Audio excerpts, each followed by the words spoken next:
Hello, नमस्कार दोस्तों। स्वागत आप सभी का स्टारविल के ऑनलाइन प्लेटफॉर्म पर। तो जैसा कि आप लोग जानते हैं, हमने बायोलॉजी के अंदर पाचन तंत्र को स्टार्ट किया था, डाइजेस्टिव सिस्टम को हम पढ़ रहे थे। तो डाइजेस्टिव सिस्टम की आपकी 4 क्लासें कंप्लीट हो चुकी थी। तो आज की क्लास में हम डाइजेस्टिव सिस्टम को कंटिन्यू करते हैं। और प्रीवियस क्लास के अंदर हमने एलिमेंट्री कैनाल का पार्ट, स्टोमक जिसको पेट बोलते हैं, जठर बोलते हैं, उस तक हमने पाचन तंत्र को कंप्लीट कर लिया था। तो आज की क्लास में हम जो भी हमारा स्टोमक होता है उससे हमारा एक पाइप जुड़ा होता है जिसका नाम स्मॉल इंटेस्टाइन होता है, जिसको हम छोटी आंत बोलते हैं। तो छोटी आंत से आज की क्लास में हम पढ़ना शुरू करेंगे और 1 से 2 क्लास आपको और मिलेगी और उसी क्लास के अंदर हम डाइजेस्टिव सिस्टम को कंप्लीट कर देंगे। तो चैनल के ऊपर यदि आप लोग नए हो तो चैनल को सब्सक्राइब कर लो, वीडियो पसंद आई तो लाइक करना, कमेंट करना और अपने दोस्तों के साथ शेयर करना ना भूलिएगा। चलिए स्टार्ट करते हैं। तो आज की क्लास में हम स्टार्ट करते हैं स्मॉल इंटेस्टाइन को, जिसको हम हिंदी में बोलते हैं छोटियां। सबसे पहले हमने माउथ को पढ़ा था, सेकंड पे हमने फूड पाइप को पढ़ा था, थर्ड नंबर पे हमने स्टोमक पेट के बारे में जानकारी ली थी और 4 नंबर पे हम बात कर लेते हैं स्मॉल इंटेस्टाइन की।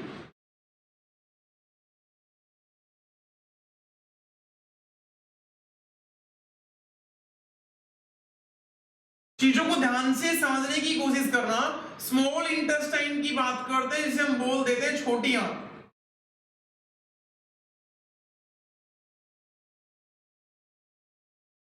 देखो एक बार, चीजों को ध्यान से समझना। मान लो यहां से आपकी फूड पाइप बन के आ रही थी, जिसको हम भोजन नली बोलते हैं, ईसोफेगस के नाम से जानते हैं। अब इस फूड पाइप से आपका स्टोमक, आपका पेट जुड़ा होता है। इससे फूड पाइप से आपका कौन सा ऑर्गन जुड़ा होगा? आपका जठर जुड़ा होगा, जिसे हम अमाशय या फिर पेट बोलते हैं, फिर स्टोमक बोलते हैं। अब इस पेट से जस्ट आपकी नीचे पाइप जुड़ी होती है, उस पाइप का नाम होता है स्मॉल इंटेस्टाइन।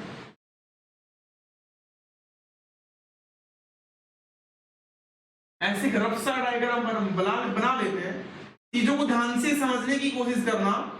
जैसे हमारा पेट वाला पार्ट खत्म होगा, और हमने ये भी पढ़ा था हमारे पेट के 3 पार्ट होते हैं। यहाँ पे तो हमने कार्डिया पढ़ा था, यहाँ पे हमने फंडस पढ़ा था और यहाँ पे हमने पाइलोरिक पढ़ा था। हमारे पेट के टोटल 3 पार्ट होते हैं और पेट के जस्ट में एक छोटी आंत जुड़ी होती है।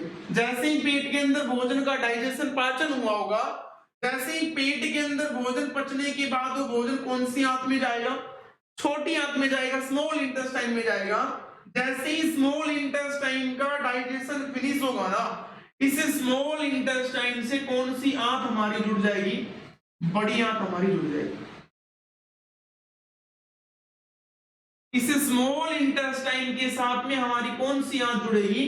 लार्ज इंटेस्टाइन जुड़ेगी, जिसका नाम होता है बड़ी आंत। तो बड़ी आंत को पढ़ने से पहले हम चीजों को ध्यान से समझना। पेट वाला कॉन्सेप्ट हमारा क्लियर हो गया था। सबसे पहले हम स्मॉल इंटेस्टाइन की बात करेंगे। जैसे ही हमारा स्मॉल इंटेस्टाइन फिनिश हो गया, देन उसके बाद हम बात कर लेंगे लार्ज इंटेस्टाइन की, बड़ी आंत की। तो सबसे पहले हम छोटे छोटे पॉइंट समझने की कोशिश करते हैं कि छोटी आंत के फंक्शंस क्या क्या होंगे, पार्ट कितने होते हैं। सबसे पहले यदि आपसे पूछा जाए कि छोटी आंत के अंदर भोजन का पाचन होगा या नहीं होगा, तो आपका फाइनल जवाब क्या होगा कि छोटी आंत के अंदर भोजन का पाचन होगा। कैसे होगा, प्रोसेस क्या क्या होगी, अभी 2 ही मिनट में समझेंगे। सबसे पहले आप ये समझने की कोशिश करना, छोटी आंत के अंदर भोजन का डाइजेशन बिल्कुल होगा। अगर आपसे पूछा जाए छोटी आंत की लेंथ, छोटी आंत की लंबाई कितनी होती है, अगर आपसे छोटी आंत की लंबाई पूछी जाए तो आपका जवाब होगा 6 से 6.25 मीटर होती है। 6 से 6.25 सेंटीमीटर होती है, सॉरी मीटर होती है। चीजों को ध्यान से समझने की कोशिश करना। अगर आपसे पूछा जाए कि छोटी आंत की लंबाई कितनी होती है, आपका जवाब कितना होगा? 6 से 6.25 मीटर होती है। अगली कंडीशन में आपसे पूछा जाए आपकी जो छोटी आंत होती है उसका डायमीटर, उसका व्यास कितना होता है। एक एक पॉइंट को ध्यान से समझने की कोशिश करना। जो जो फैक्ट याद करने के वो सीधे आप एक बार नोट कर लो। इसमें ग्लैंड या ऑर्गन्स आपके कैसे कैसे जुड़े होंगे 2 ही मिनट में बात करेंगे। अगर पूछा जाए आपकी छोटी आंत का व्यास कितना होता है, आपका फाइनल जवाब कितना होगा? 1 इंच होता है। डायमीटर का मतलब होता है छोटी आंत की मोटाई की बात कर रहा है। जब भी छोटी आंत की मोटाई की बात करें, वो डायमीटर की बात कर रहा है, व्यास की बात कर रहा है, तो छोटी आंत की मोटाई कितनी होती है? आपका जवाब कितना होगा? 1 इंच होता है। और छोटी आंत की लंबाई कितनी होती है?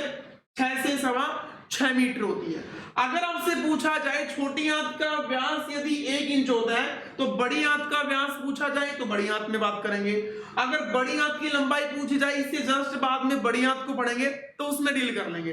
अब आप यही समझने की कोशिश करना कि छोटी आंत के अंदर भोजन का पाचन होगा, लंबाई 6 से 6.25 मीटर होती है और इसका व्यास डायमीटर कितना होता है? 1 इंच का होता है।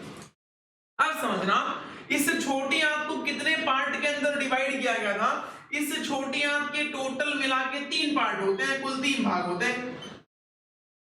छोटी आंत के टोटल पार्ट कितने होते हैं? 3 पार्ट होते हैं। कौन कौन से पार्ट होते हैं उनको भी आप एक बार समझने की कोशिश करना। पहला पार्ट तो आपकी छोटी आंत का होता है ड्यूडेनम।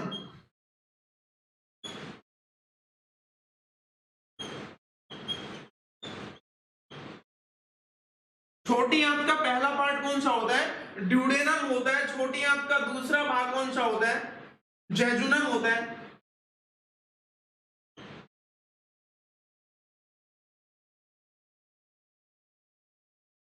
और 3 नंबर पे आपकी छोटी आंत का एक पार्ट होता है, उस पार्ट का नाम होता है इलियम।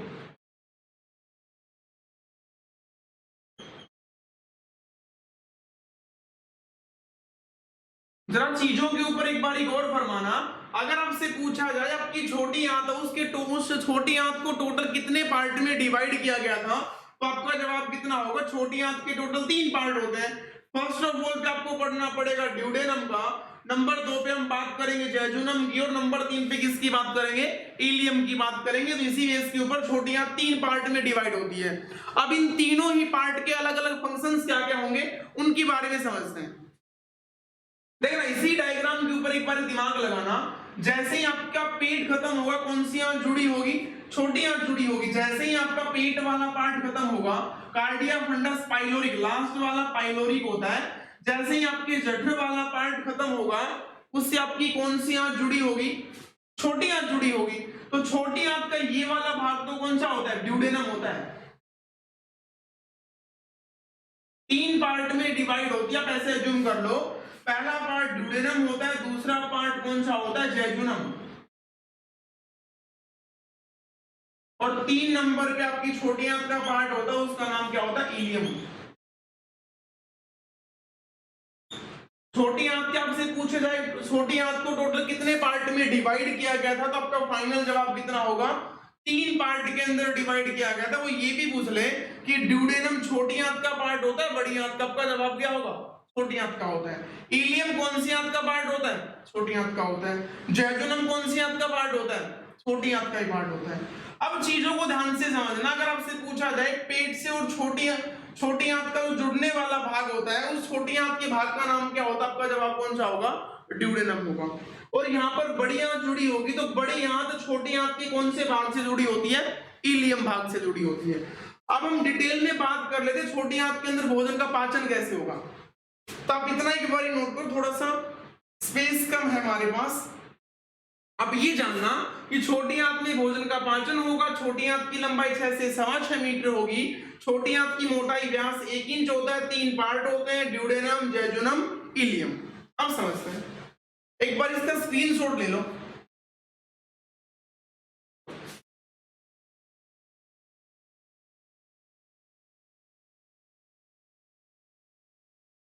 अब जो आपकी छोटी आंत का जो ड्यूडेनम भाग होता है, मान लो छोटी आंत के हम ड्यूडेनम इस भाग की बात कर लेते हैं, तो छोटी आंत का मान लो ड्यूडेनम भाग होगा। कौन सा भाग होगा? ड्यूडेनम मान लो छोटी आंत का भाग होगा। समझने की कोशिश करना, छोटी आंत का जो आपका ड्यूडेनम भाग होता है, इससे छोटी आंत के ड्यूडेनम भाग में आपका एक ऑर्गन जुड़ा होता है, एक अंग जुड़ा होता है। आपका एक ऑर्गन जुड़ा होता है, एक आपका अंग जुड़ा होता है, उस अंग का नाम होता है लीवर।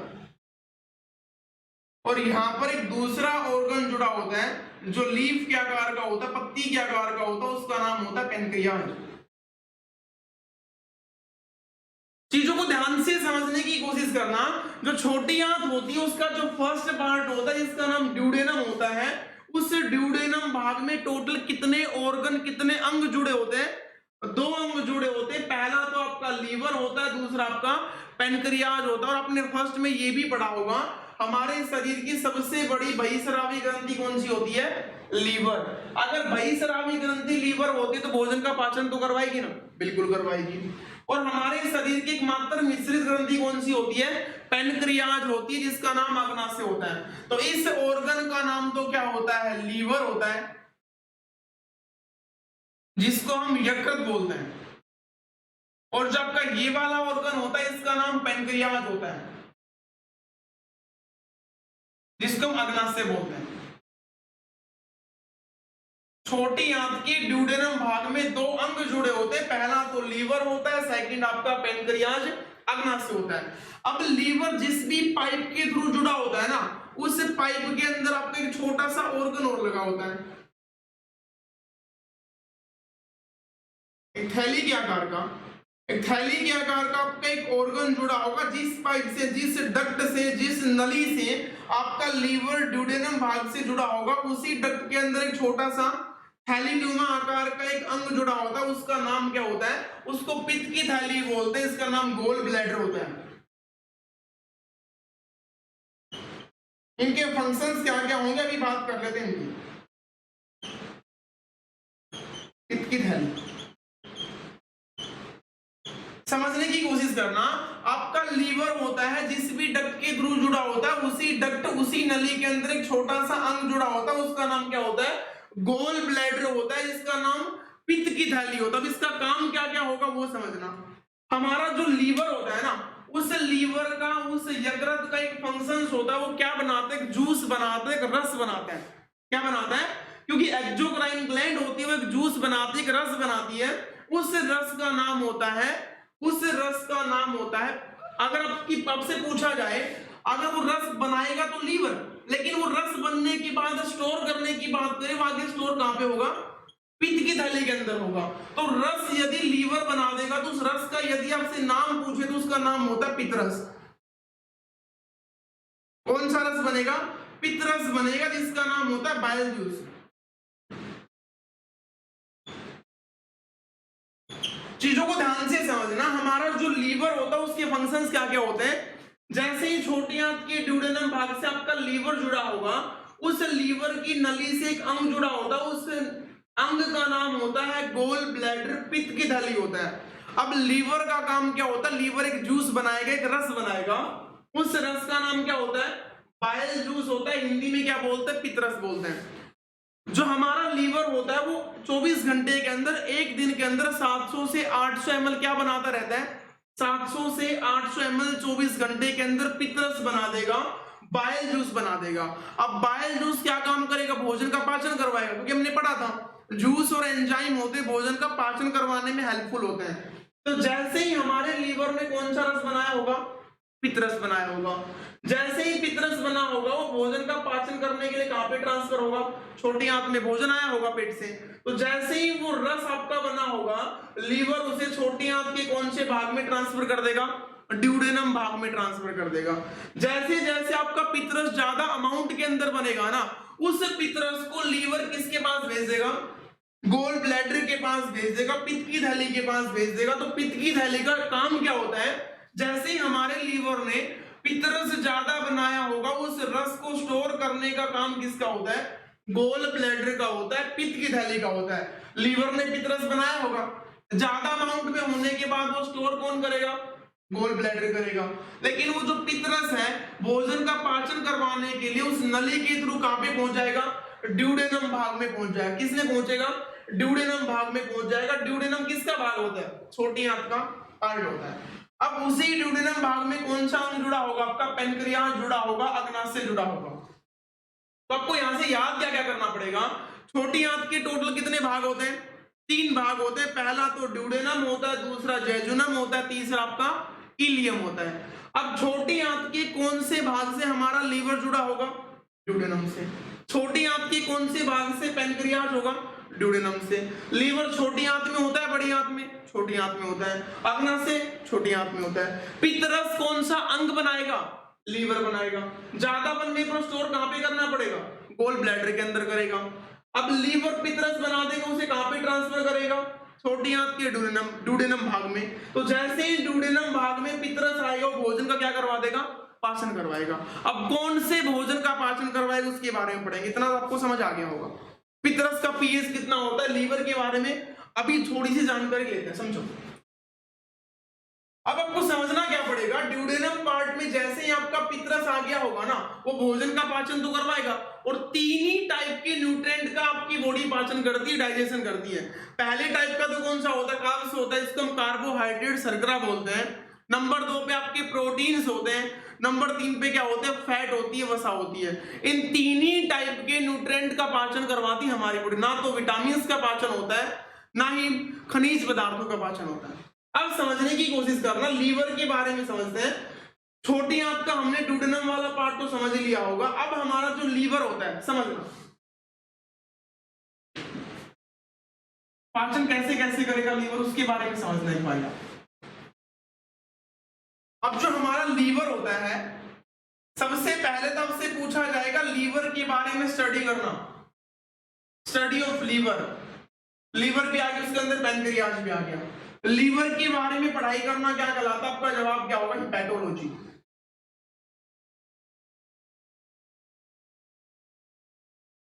लीवर के बारे में पढ़ाई करना क्या कहलाता है? हिपैटोलॉजी कहलाता है। लीवर के बारे में पढ़ाई करना क्या कहला देगा? हिपैटोलॉजी कहला देगा। अगर आपसे पूछा जाए लीवर के अंदर सेल्स होती हैं, उन सेल का नाम क्या होता है? लीवर जो भी सेल्स है, जो भी कोशिकाओं से मिलकर बना होता है, उन कोशिकाओं का नाम होता है हिपैटिक सेल।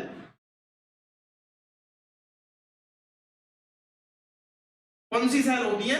हिपैटिक सेल होती है, हिपैटिक कोशिका होती है। चीजों को समझने की कोशिश करना, लीवर के बारे में पढ़ाई करना हिपैटोलॉजी।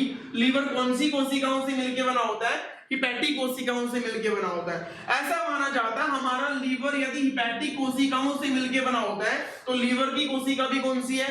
हिपैटिक कोशिका। इन लीवर की कोशिका हिपैटिक कोशिकाएं होती है, इनका सबसे ज्यादा हाईएस्ट रीजनरेशन पावर होती है। क्या होती है?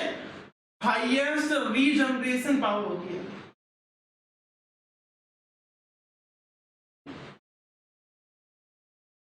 अगर आपसे पूछा जाए हमारी बॉडी के अंदर ऐसी कौन सी कोशिकाएं हैं जिनका पुनर्निर्माण बहुत ही जल्दी होता है। पुनर्निर्माण का मतलब क्या होता है? जैसे ही हमारे लीवर की सेल खराब होना शुरू होंगी ना, तो उनका जब भी जैसे रिपेयर होगी, उनकी जैसे उनका पुनर्निर्माण होगा, तो सबसे जल्दी हमारी बॉडी में कौन से अंग की कोशिका बनती है?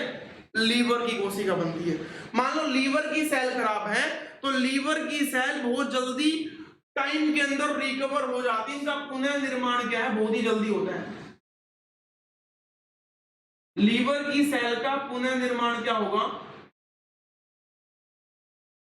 जल्दी होगा, बहुत जल्दी पुनर्निर्माण होता है। कौन सी कोशिकाओं का पुनर्निर्माण जल्दी होता है? हिपैटिक कोशिकाओं का पुनर्निर्माण बहुत जल्दी होता है। हिपैटिक कोशिका किसकी कोशिका होती है? लीवर आपकी यकृत की कोशिका होती है। अब चीजों को ध्यान से समझना, ऐसा भी माना जाता है लीवर को आप टुकड़ों के अंदर डोनेट भी कर दोगे। टुकड़ों में डोनेट करने का मतलब क्या होता है? किसी भी इंसान का लीवर है ना, इस लीवर को आप काट के किसी भी दूसरे इंसान की बॉडी के अंदर रिप्लेस कर दोगे। काटने का मतलब होता है, मान लो किसी इंसान का लीवर बिल्कुल 100% ओके है, अब किसी दूसरे इंसान के लीवर के अंदर कुछ ज्यादा ही प्रॉब्लम होगी, तो इस फ्रेश इंसान का जो लीवर था ना, इस लीवर का कुछ पार्ट दूसरे इंसान को आप डोनेट भी कर पाओगे। डोनेट करने के बाद मान लो 100% होगा, 70% आपने रख लिया, 30% आपने किसी को डोनेट कर दिया, तो आपका 70% बना था ना, तो कुछ ही टाइम के बाद आपका दोबारा से लीवर कितने परसेंट बन जाएगा? 100% बन जाएगा। पुनर्निर्माण का मतलब होता है जल्दी से रिकवर हो जाना, क्योंकि लीवर कौन सी कोशिकाओं से मिलकर बना होता है? हिपैटिक कोशिकाओं से मिलकर बना होता है, और हिपैटिक कोशिकाओं की रीजनरेशन पावर बहुत ही जल्दी होती है। तो लीवर को हम टुकड़ों में काट के डोनेट भी कर सकते हैं। हमारे शरीर का ऐसा कौन सा अंग होता है? लीवर हमारी बॉडी का एक ऐसा अंग होता है जिसको हम टुकड़ों में डोनेट भी कर पाएंगे। अब समझो, लीवर हमारी बॉडी का सबसे बड़ा अंग होता है, हमारी बॉडी का सबसे बड़ा अंग होता है, लार्जेस्ट ऑर्गन होता है। आपसे पूछा जाए हमारे शरीर का सबसे बड़ा अंग कौन है, तो आपका जवाब कितना होगा, लीवर ही हमारी बॉडी का सबसे बड़ा ऑर्गन होता है। अगर आपसे पूछा जाए शरीर की सबसे बड़ी ग्रंथि कौन सी होती है, लीवर ही हमारे शरीर की क्या होती है, सबसे बड़ी ग्रंथि। लीवर हमारी बॉडी का सबसे बड़ा अंग होता है, इसका मतलब आंतरिक अंग की बात कर रहे हैं, बाह्य अंग की बात नहीं कर रहे हैं। सबसे बड़ी ग्रंथि होती है, और ये तो आपको पता है कौन सी ग्रंथि होती है, बहिस्रावी ग्रंथि। चीजों को समझना एक बारी, लीवर हमारे शरीर का सबसे बड़ा आंतरिक ऑर्गन होता है, और लीवर हमारे शरीर की सबसे बड़ी क्या होती है, ग्लैंड्स होती है, ग्रंथि होती है। अगर आपसे पूछा जाए लीवर का जो वेट है वो वेट कितना होता है, वजन कितना होता है, 1.5 to 1.7 किलोग्राम, 1500 से 1700 ग्राम होता है। लीवर का वजन कितना होता है, 1500 से 1700 ग्राम होता है। यहाँ पे इसके छोटे छोटे पॉइंट आप एक बार नोट कर लो। लीवर का वजन यदि 1500 से 1700 ग्राम होता है, अब लीवर का काम क्या होता है, लीवर एक रस बनाता है। कौन सा रस बनाता है, अभी पढ़ा था हमने, पित्तरस बनाता है। लीवर कौन सा रस बनाता है, पित्तरस बनाता है। अगर आपसे पूछा जाए लीवर यदि आपका बाइल जूस पित्तरस बनाता है, तो इस पित्तरस का पीएच वैल्यू कितना होता है, इस पित्तरस का पीएच वैल्यू होता है 7.5 to 8.5 होता है।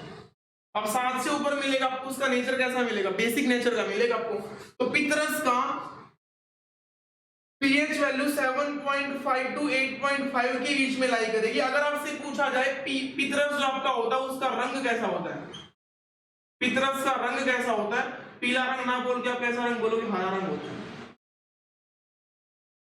पित्तरस का रंग कैसा होता है, हरा रंग होता है, क्योंकि हमारी बॉडी में किसी भी चीज को रंग देने का काम किसका होता है, हमारी बॉडी में किसी भी चीज को रंग देने का काम होता है पिगमेंट का, ऑर्गन का काम होता है। तो हमारा लीवर दो प्रकार के पिगमेंट बनाएगा, पहला पिगमेंट होता है बिलीरुबिन होता है, और दूसरा पिगमेंट होता है बिलीवर्डिन होता है। अगर आपसे पूछा जाए पित्तरस का रंग हरा कौन से पिगमेंट की वजह से होता है, तो दो पिगमेंट हमारा लीवर बनाएगा, पहला तो बिलीवर्डिन बनाएगा और दूसरा कौन सा बनाएगा, बिलीरुबिन बनाएगा। तो रुबिन का काम तो क्या होता है, बिलीरुबिन का काम तो क्या होता है, पीला रंग बना देना।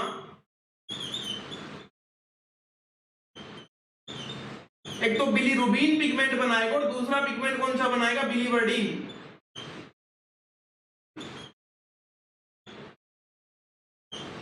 अब जो बिलीवर्डिन होगा उसका काम होता है हरा रंग बनाना, और बिलीरुबिन होता है इसका काम क्या होता है, पीला रंग बना देना। जब जब आपकी बॉडी के अंदर पीलिया होगा तो आपका जो लीवर है कौन सा पिगमेंट ज्यादा अमाउंट के अंदर बनाना शुरू कर देगा, बिलीरुबिन नाम का पिगमेंट यदि लीवर ने ज्यादा अमाउंट के अंदर बनाना शुरू कर दिया तो आपकी बॉडी के अंदर जॉन्डिस नाम की बीमारी हो जाएगी, पीलिया नाम की बीमारी हो जाएगी। अब चीजों को ध्यान से समझना, वैसे हमारा लीवर है वो दोनों ही प्रकार के पिगमेंट बनाता है, पहला तो बिलीवर्डिन बनाएगा और दूसरा कौन सा बनाएगा, बिलीरुबिन बनाएगा। अगर आपसे पूछा जाए पित्तरस का रंग कैसा होता है, जवाब क्या होगा, हरा रंग। कौन से पिगमेंट की वजह से, बिलीवर्डिन की वजह से। हमारी बॉडी के अंदर जो पीलिया नाम की बीमारी होती है कौन से पिगमेंट की अधिकता से होगी, बिलीरुबिन की अधिकता से होगी। बिलीरुबिन बनाएगा कौन, लीवर बनाएगा। समझ आ गया होगा ना, ठीक है।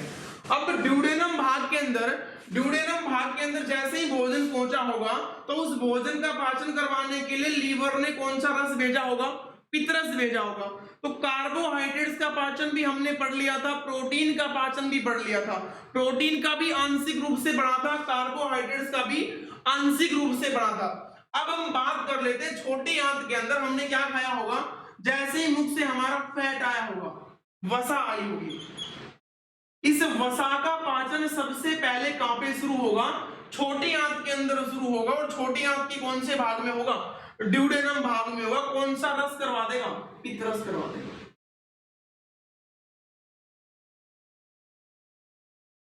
कौन सा एंजाइम करवा देगा, कौन सा रस करवा देगा, पित्तरस करवा देगा। जैसे ही फैट आपकी छोटी आंत के ड्यूडेनम भाग में पहुंचेगी, उस ड्यूडेनम भाग में लीवर पित्तरस को ट्रांसफर कर देगा, और जैसे ही पित्तरस आपकी छोटी आंत के अंदर पहुंचेगा वहां पे फैट को क्या करवा देगी, पाचन करवा देगी। वसा का पाचन छोटी आंत में हो जाएगा, और इस वसा का पाचन होने के बाद इस वसा को किसमें कन्वर्ट कर देगा, फैटी एसिड के अंदर कन्वर्ट कर देगा, वसीय अम्ल में कर देगा।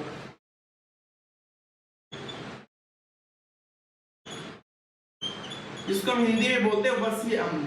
अब क्वेश्चन क्या क्या बनेंगे चीजों को ध्यान से समझना, एक एक पॉइंट के ऊपर एक बार ही समझो आप। अगर आपसे पूछा जाए क्या लीवर जो पित्तरस बनाता है, पित्तरस कार्बोहाइड्रेट्स का पाचन करेगा? बिल्कुल नहीं करेगा। क्या पित्तरस प्रोटीन का पाचन करेगा? नहीं करेगा। तो पित्तरस कौन से न्यूट्रिएंट का पाचन करेगा? तो आपका जवाब क्या होगा? फैट का पाचन कर देगा, वसा का पाचन कर देगा। और वो ये भी पूछ लेगा आंशिक रूप से करेगा पूर्ण रूप से करेगा?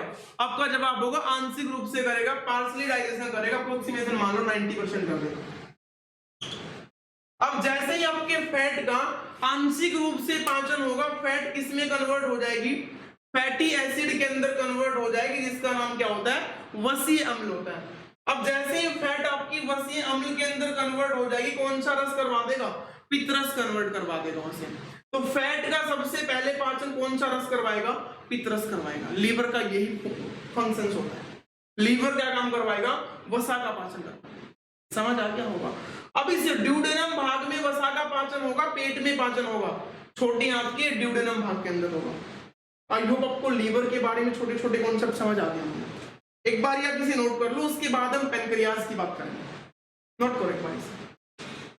और आज की क्लास में हम लीवर के बारे में पढ़ते हैं, कल की क्लास में हम पेनक्रियाज की बात कर लेंगे। आज की क्लास में आप इतना ही पढ़ो कि फैट का पाचन कैसे कैसे होता है। एक बार स्क्रीनशॉट ले लो इसका। ठीक, आज की क्लास में इतना ही करते हैं। तब तक के लिए वीडियो को शेयर कर दो और लाइक कर दो। Thank you.